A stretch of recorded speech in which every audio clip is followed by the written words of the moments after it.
بسم اللہ الرحمن الرحیم۔ طاقت بے لگام اور بے سمت ہو، نفرت کی پرستار ہو اور تقسیم اور تفریق کی علمبردار ہو، اور دوسروں کے لیے سانس لینے کے عمل کو دشوار سے دشوار تر کرنے پر یقین اور اسی راہ پر گامزن ہو، تو آخر کار سکوت مرگ کے اندر سے شور محشر بلند ہونے لگتا ہے۔ بے مقصد اور بے سمت طاقت کے اندر کمزوری کا وہ فطری اور خودکار نظام حرکت میں آتا ہے جسے توازن اور اعتدال اور انصاف نے ہی قابو رکھا ہوتا ہے۔ جب طاقت ان پیمانوں سے چھلک پڑے تو خودکار نظام گھن کی طرح اندر ہی اندر اپنا کام دکھانے لگتا ہے۔ بھارت میں تیزی سے پیش آنے والے واقعات حقیقت میں اسی خودکار نظام کی بیداری اور تحرک کا ثبوت ہیں۔ بھارت 2 دہائیوں میں کئی چیلنج سے نکل آیا تھا۔ دوستوں کے تعاون سے اس نے ان چیلنجز پر قابو پا لیا تھا۔ بھارت کے اندر ناگالینڈ، میزورام، گورکھا لینڈ سمیت برسا برس سے جاری علیحدگی کی تحریکیں کمزور پڑ رہی تھیں۔ اس کی سیاست کا انقلابی عنصر کمیونسٹ بھی زمانے کے انداز بدل جانے کے بعد سیاسی منظر سے غائب ہونے لگے تھے۔ خالصتان جیسی تحریک بھی پنجاب کے میدانوں سے نکل کر اب کینیڈا، امریکہ اور برطانیہ میں بلند ہونے والے نعروں تک سمٹ چکی تھی۔ لے دے کر کشمیر ایک پرانا درد سر تھا، مگر پاکستان کی تیزی سے بگڑتی ہوئی معاشی صورتحال میں کشمیر ایک بڑے چیلنج کے طور پر کمزور پڑ رہا تھا۔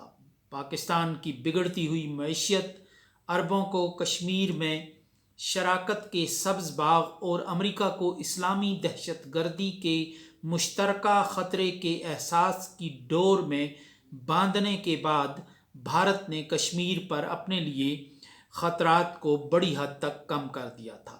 پاکستان میں اس جنگ کی صورت میں ٹینکوں کے تیل کی کمی کی باتیں تو چیلنج کو مزید گھٹا رہی تھی۔ سری لنکا جو بھارت سے ایک فاصلہ بنائے رکھنے کے لیے کوشاں رہتا تھا، معیشت کی بدحالی کے باعث اس کے قدموں پر یوں ڈھیر ہو گیا تھا کہ جس کی مثال ہی نہیں ملتی۔ بنگلہ دیش میں حسینہ واجد کی طویل عرصے سے قائم حکومت نے ماضی کے تعلقات کی یادوں میں محو ہو کر بھارت کو بنگلہ دیش کی سمت سے ہر قسم کے خطرات سے آزاد کر دیا تھا۔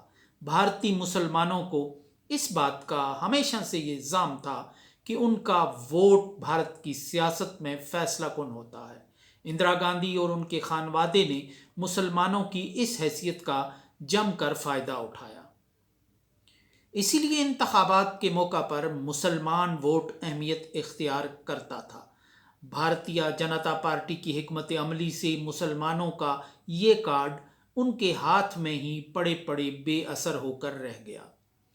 بھارتیہ جنتا پارٹی نے مسلمانوں کو خوش کرنے، ان کے جذبات اور احساسات کا لحاظ کرنے اور ان کے ساتھ وعدے وعید کرنے کی بجائے انہیں بھارت کی انتخابی سیاست میں غیر متعلق اور غیر مؤثر کر دیا۔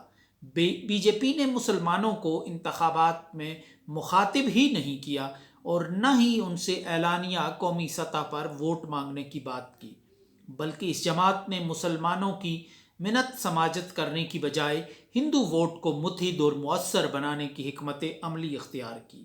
لے دے کر چین کے ساتھ سینگ پھنسانے کا ایک عمل تھا، مگر عین اسی لمحے چین بھارت کا سب سے بڑا تجارتی شراکت دار بھی تھا۔ آزادی کے بعد تو بھارت کو شاید ہی ایسا آئیڈیل ماحول میسر رہا ہو۔ امریکہ اور روس بیک وقت بھارت پر فریفتہ، عرب اس پر لٹو، چین اس کا تجارتی شراکت دار، یورپ اس کی اداؤں کا اسیر، اور بھارت کا نام آئے تو نہ مغرب کو انسانی حقوق یاد رہیں نہ عربوں کو مذہب کی یاد آئے۔ اس آئیڈیل ماحول میں جب باہر سے کوئی چیلنج باقی نہیں رہا اور طاقت کی اڑان جاری تھی تو بھارت میں مسلم ووٹ کو غیر مؤثر اور ہندو ووٹ کو مؤثر اور متحد طاقت بنانے کے لیے جو عمل شروع کیا گیا تھا، بھارت کی طاقت کے لیے کمزوری کا خودکار نظام بن کر سامنے آنے لگا ہے۔ نفرت کی سیاست کا جو جن بوتل سے نکال دیا گیا تھا، زمانے کی ہواؤں سے طاقت پکڑ کر ایسا عفریت بن گیا ہے کہ خود بھارت کا سماجی تانا بانا بکھرنے اور ٹوٹنے لگا ہے۔ سماجی سطح پر طاقت کا بے محابہ استعمال معاشرے کی تقسیم پر منتج ہونے لگا ہے۔ گزشتہ چند دن میں بھارت میں ہونے والے واقعات نے تیزی سے اس سماج میں ابھرنے والی تقسیم کو گہرا کیا ہے۔ مقبوضہ کشمیر کے سابق گورنر ستیہ پال ملک مسلسل اس بات پر زور دے رہے ہیں کہ نریندر مودی الیکشن جیتنے کے لیے پلوامہ کی طرح کا فالس فلیگ آپریشن کر سکتے ہیں۔ وہ آنے والے انتخابات میں اس سے بھی کوئی بڑی کارروائی کر سکتے ہیں۔ ستیہ پال ملک گھر کے بھیدی ہیں اور وہ پلوامہ حملے کے وقت کشمیر کے گورنر تھے۔ ستیہ پال ملک کی بات سے دو خدشات پیدا ہوتے ہیں۔ اول یہ کہ نریندر مودی کی حکومت آزاد کشمیر پر حملہ کر سکتی ہے، جس کا بھارتی وزیر دفاع راجناتھ سنگھ بار بار اعلان کر رہے ہیں۔ دوم یہ کہ بھارت میں مسلمانوں کے خلاف کوئی بڑا پرتشدد کھیل شروع ہو سکتا ہے۔ منی پور میں بھارتیہ جنتا پارٹی کی حکومت کے سائے تلے عیسائیوں کے ساتھ جو کچھ ہوا، اس کا ثبوت ہے کہ مسلمانوں کے ساتھ پیش آنے والے واقعات تقسیم اور کشمکش کا عمل گہرا کر رہے ہیں۔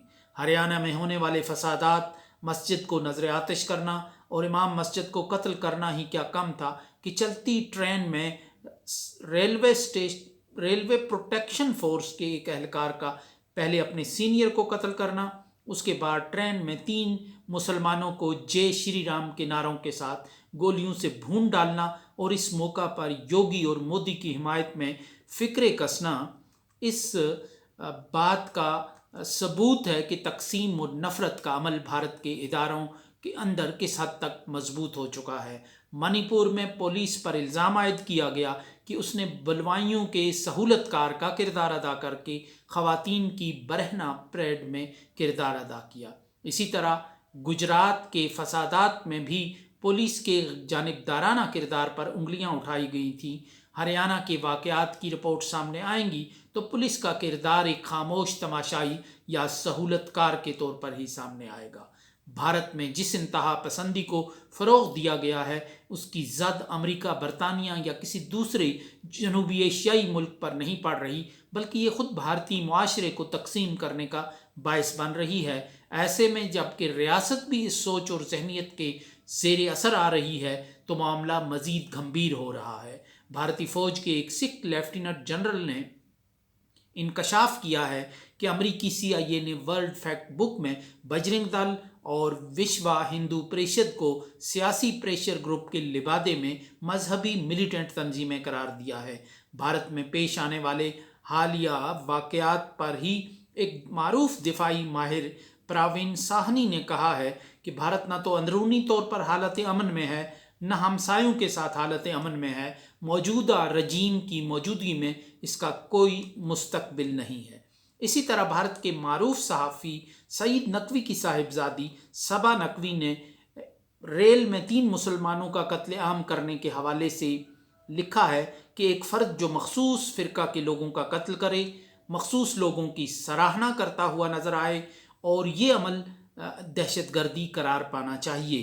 ہر ٹی وی چینل پر اس شخص کا چہرہ دہشت گرد کا نظر آنا چاہیے، خواہ وہ مسلمان ہی کیوں نہ ہو۔ اسے ذہنی مریض بنا کر پیش نہیں کیا جانا چاہیے۔ بھارتی میڈیا اور حکومتی اہلکاروں نے اس کہانی کو ایسا موڑ دینے کا آغاز کر دیا ہے جس سے یہ ایک ذہنی مریض اور ایب نارمل شخص دکھائی دے۔ بہرحال یہ نفرت اور سیاست کا وہ گھن ہے جو طاقت کے دیو کو اندر سے لاحق ہو گیا ہے۔